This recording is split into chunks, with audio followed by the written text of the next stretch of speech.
What's up guys, Shaz here, and today I'm going to make a review on Ghost Recon Future Soldier. I know I've been talking about making a review, but it's been a while, so I decided that right now would be perfect for making it, since it's been a while since I finished the game. But by the way, the footage you're seeing right now is from the DLC, Raven Strike, which isn't anything special. That's why I didn't make a continue the series on that.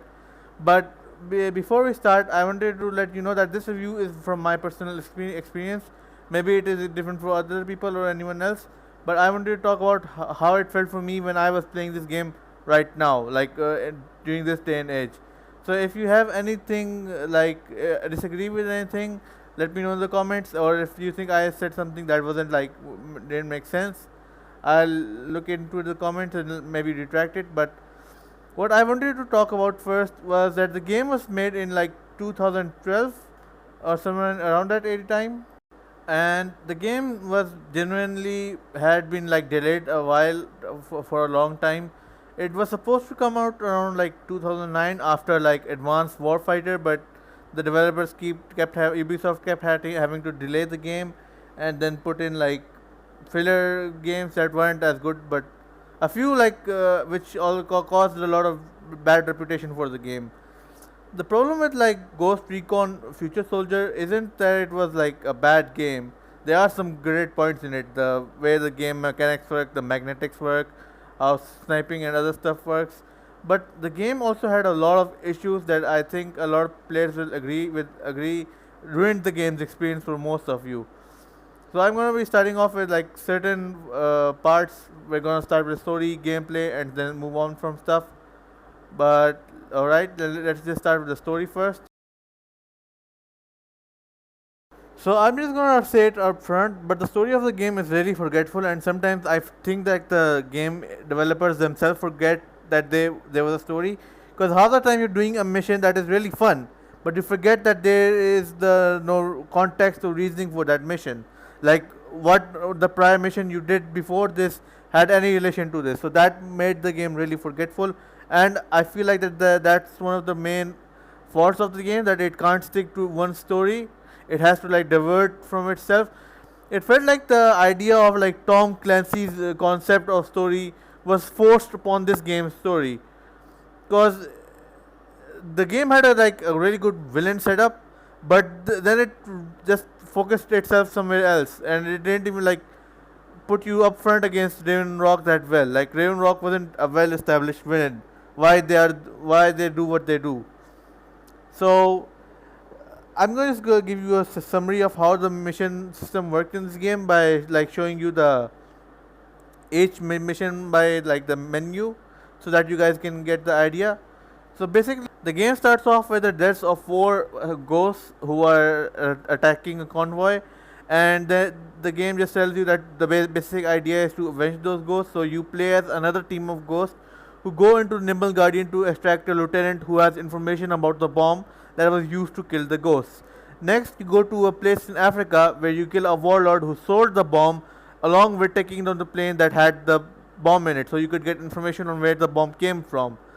The third mission, which is called Noble Tempest, is where you rescue a CIA officer who has information about the group that attacked your team. Tiger Dust is one of my favorite missions because it takes place in Peshawar, a part of my city, where you extract another dealer who was working for a mercenary group called Raven's Rock. She tells you about Silver Talon, which is a base in Russia where you attack with a tank, and destroy the base. Firefly Rain is in Moscow, where you take out an airport and blow up another plane for some reason, and the game doesn't give any reason to why you're blowing it up. It just says that it has another bomb, although we just don't have any reason. Ember Hunt is different because it was the first time the game takes away all of your weapons and stuff, and it was actually fun because you had to fight a new type of enemy. Deep Fire felt like a filler mission because it had nothing special. Valiant Hammer was a mission where you had to take on multiple enemies at different places. Gallant Thief was a solo mission where you have to save a Russian president, where you don't have your team on this mission, by the way.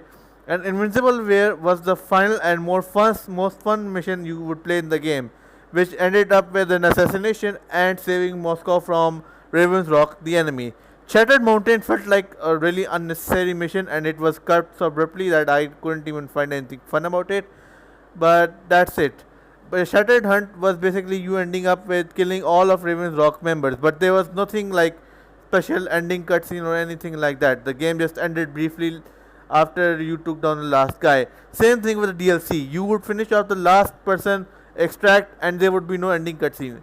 It was like that the development team or the guys who were behind the story didn't care what the story was, and the whole Russia gets overtaken by a foreign power or a hidden organization felt so cheap because it was like I know they were trying to make a Tom Clancy concept over here, but they couldn't find it around their future soldiers, so they just had to make a cheaper version of Tom Clancy's story.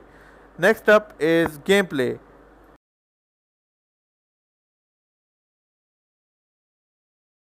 I can probably say with confidence that the gameplay in this game was better as compared to like the story. Like there was actual effort in the gameplay. The game had new features like camo, X-ray.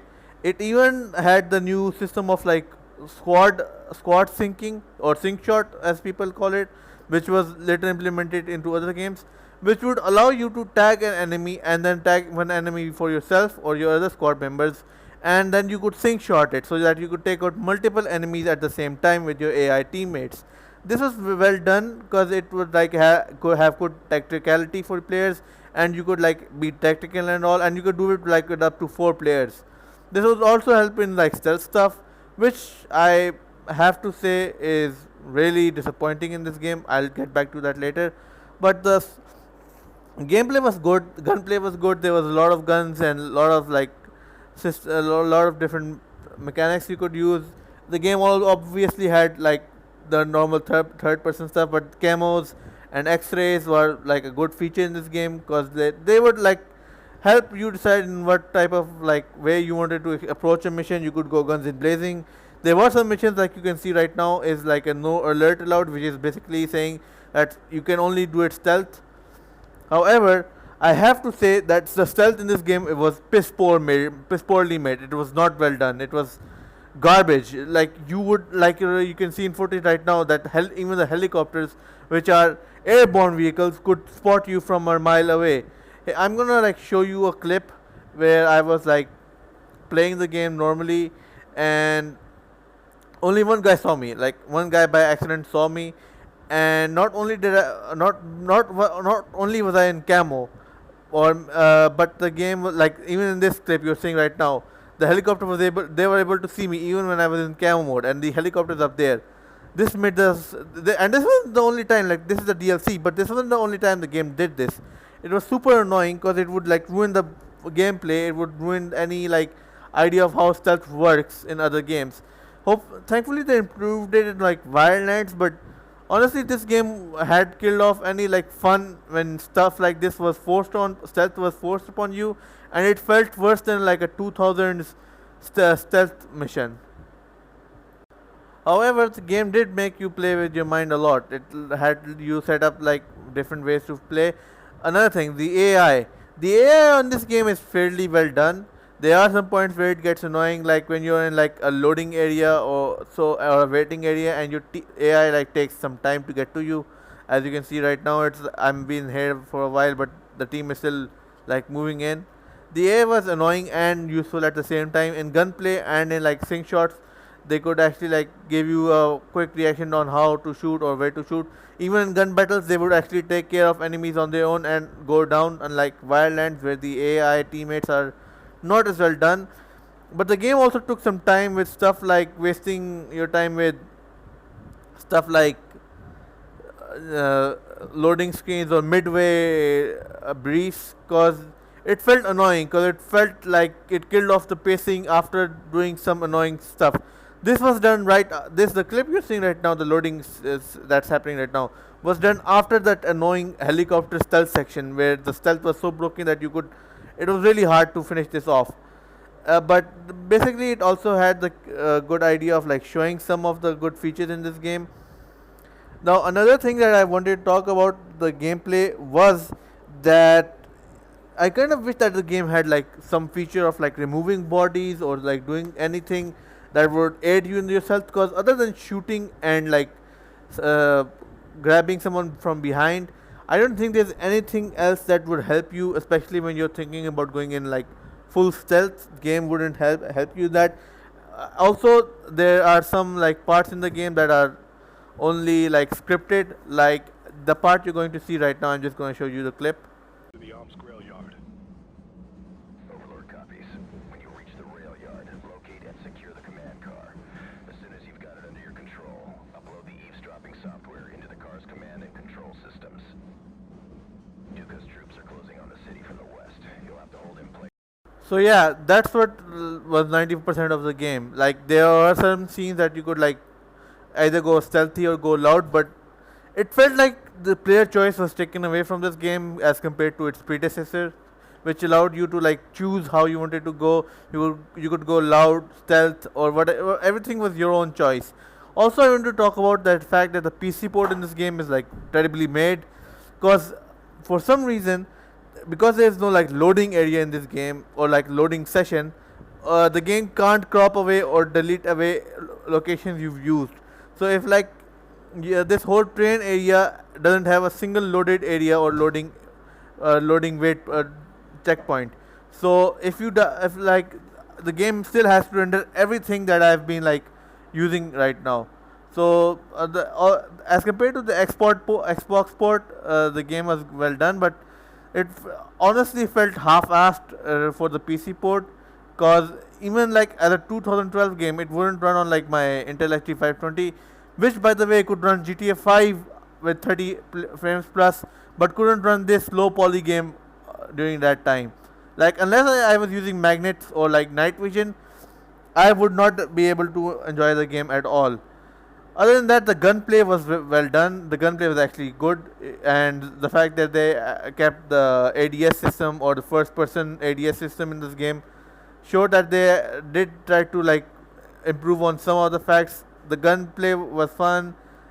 The UI was not that bad because it was only like they only show you your ammo counter and your frag counter in the bar on your bottom on next to your character. Other than that, there was nothing else. It was well done because it like showed you that you didn't need much. There were a few missions and features that I wish the game like kept using, but other than like Ember Hunt, I think the one where you rescue the Georgian people, where they take away your magnetism and want you to fight blinded, so that you can't like see through walls or like coordinate with your team. The game only used it again once on like the DLC mission, but and it felt like there was no reason to not use it. Like in Ember Hunt, there was EMP and like someone hacked the ghost system. That's why you couldn't use the camo and stuff.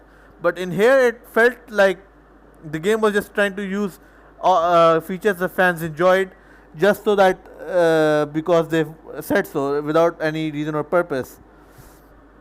Other than that, the gunplay was fine. The reloading was great. The game also had stuff like you play weapons for some reason, in which case if you're not like have a premium membership or Uplay account, a certain weapon couldn't be grabbed or stuff like that, even though the AI had some like you could.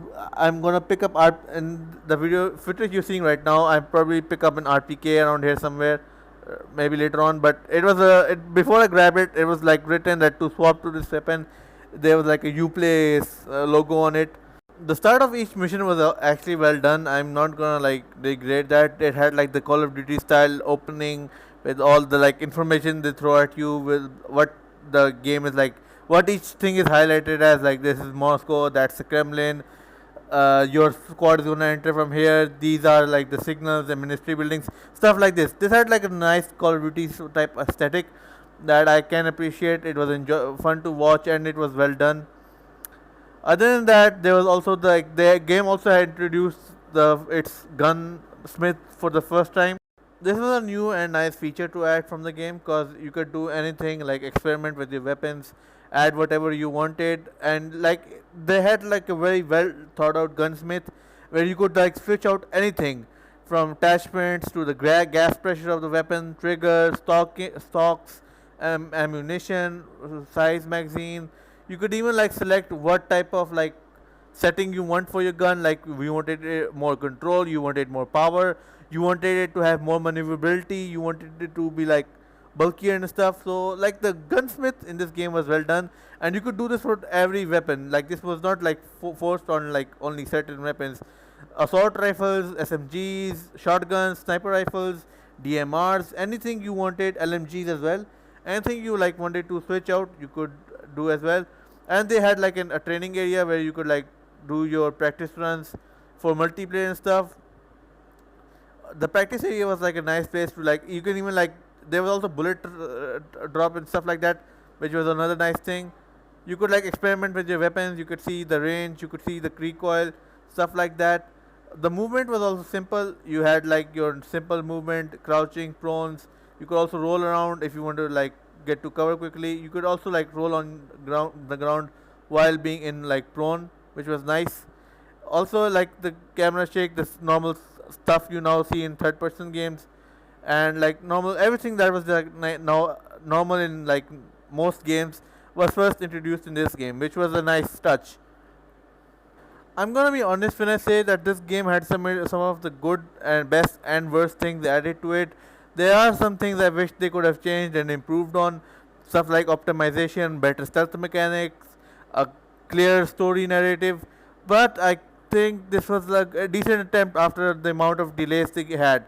Although the game has still many problems and isn't like as fun as it used to be, it was start towards violence. So I think we need to appreciate Ubisoft for that function.